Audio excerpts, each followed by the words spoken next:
எல்லாருக்கும் வணக்கம். Tamil teaching civil வீடியோஸ்க்கு தொடர்ந்து சப்போர்ட் பண்ணிகிட்டு இருக்க அத்தனை நண்பர்களுக்கும் மனமார்ந்த நன்றிகள்.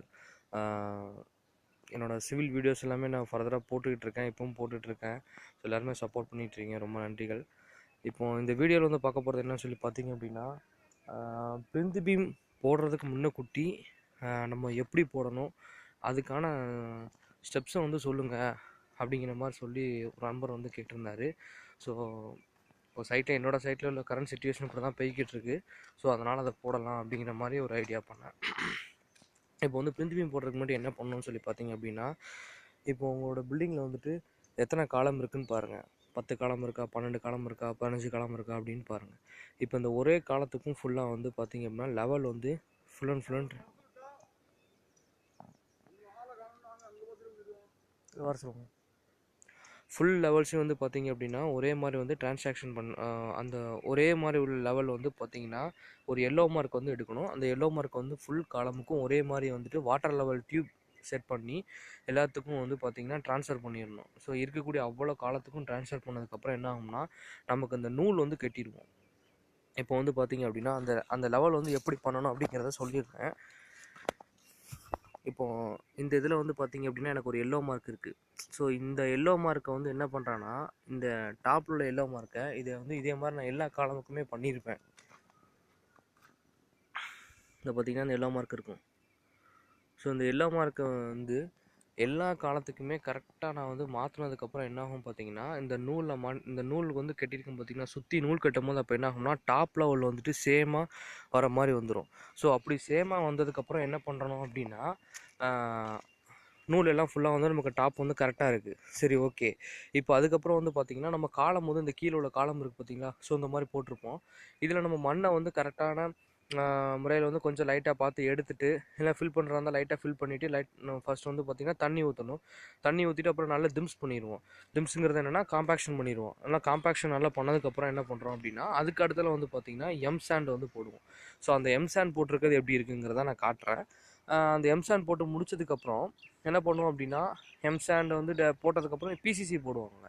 இல்லை அப்படின்னா சில திம்ஸ் பண்ணதுக்கப்புறம் டேரெக்டாக பிசிசி கூட போடுவாங்க. ஸோ இந்த மாதிரி 2 ப்ரொசீஜர் இருக்குது. சாண்ட் போட்டு அதுக்கப்புறம் பிசிசி பண்ணுவாங்க. அப்படி இல்லைனா டேரெக்டாக வந்து பிசிசி போடுவாங்க. ஸோ அந்த பிசிசி போடுறதுக்கு வேண்டாம். ஸோ பிசிசி போடுறதுக்கு முன்னாடி ஏன்னா பிளிந்த் பீம் சைஸ் வந்து பார்த்திங்க அப்படின்னா 9 இன்ச்சஸ் வந்து வரும். ஸோ அந்த 9 இன்ச்சஸ் வரக்கூடிய இது இருக்குது பார்த்திங்களா, அந்த 9 இன்ச்சஸ் வந்து விட்த்து வந்து வரக்கூடியதை நம்ம என்ன பண்ணுறோன்னா 9 இன்ச்சு வந்து பிரிக் ஒர்க்காகவே கட்டிடுவோம். எந்த இடத்துல வந்து பார்த்திங்கன்னா பிளிந்த் பீம் வருதோ ஸோ அந்த இடத்துல ஃபுல்லாக பார்த்திங்க அப்படின்னா பிரிக் ஒர்க்காக கட்டிடுவோம். ஸோ அந்த பிரிக் ஒர்க்காக கட்டி பண்ணுறது வந்து ஒரு ஸ்டெப்ஸ். ஆனால் அந்த ஸ்டெப்ஸ் வந்து பார்த்திங்கன்னா பிரிக் ஒர்க் பண்ணுறது வந்துட்டு நமக்கு வந்துட்டு காஸ்ட் வைஸில் பார்த்திங்கன்னா பிரிக் ஒர்க் பண்ணுறது வந்து நமக்கு காசு வந்து கூட தான் வரும். ஸோ பிசிசி போடுறது வந்து நமக்கு பெட்ரு. ஆனால் என்னென்னா நமக்கு வந்துட்டு இந்த பிரிக் ஒர்க் கட்டுற போது வந்து இப்போ நமக்கு டைம் வந்து கொஞ்சம் லேட் ஆகும். ஆனால் என்னென்னா இங்கே டைம் லேட் ஆகிறத நம்ம வந்து மேலே வந்து பாக்ஸ் அடிப்போம். ஏன்னா நம்ம 9 இன்ச்சஸ்க்கு வந்துட்டு பார்த்திங்கன்னா டோட்டலாகவே ஃபுல் அண்ட் ஃபுல் லைன் வந்து மேக் பண்ணி வச்சிட்டோம். அப்போ என்ன ஆகும், நம்ம ஷீட்டை வந்து எடுத்துகிட்டு வந்து 2 பக்கம் சீட்டை மட்டும் வச்சு விட்டுட்டு ராடை கட்டிட்டு ஈஸியாக நம்ம டைமிங் வந்து அந்த இடத்துல சேவ் பண்ணலாம். எப்போம்னா ராடு கட்டி சைடு ஷீட் வைக்கும்போது வந்து சேவ் பண்ணலாம். இதே நம்ம பிசிசி போட்டிருந்தோம் அப்படின்னா அப்போ தான் நம்ம லைனே செக் பண்ணணும், கரெக்டாக காலம் டு காலம் வருதா. ஸோ அந்த டைம் உங்களுக்கு லேட் ஆகும். அதில் வந்து பார்த்திங்க அப்படின்னா நம்ம பிரிக் ஒர்க்கில் வந்து இங்கே டைம் கொஞ்சம் லேட் பண்ணிவிட்டு இந்த டைமை வந்து நம்ம அங்கே சேவ் பண்ணிக்கிடுவோம்.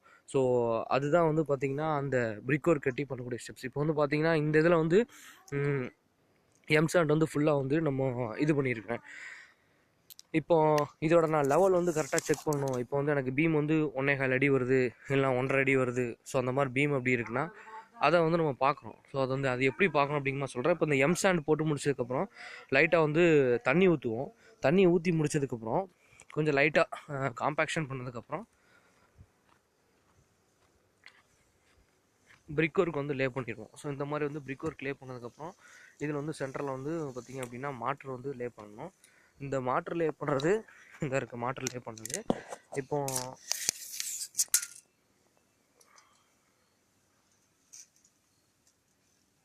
பார்த்திங்க அப்படின்னா 15 இன்ச்சு இருக்குது. 15 இன்ச்சுங்கிறது என்னென்னா 1.25 அடி, சரிங்களா.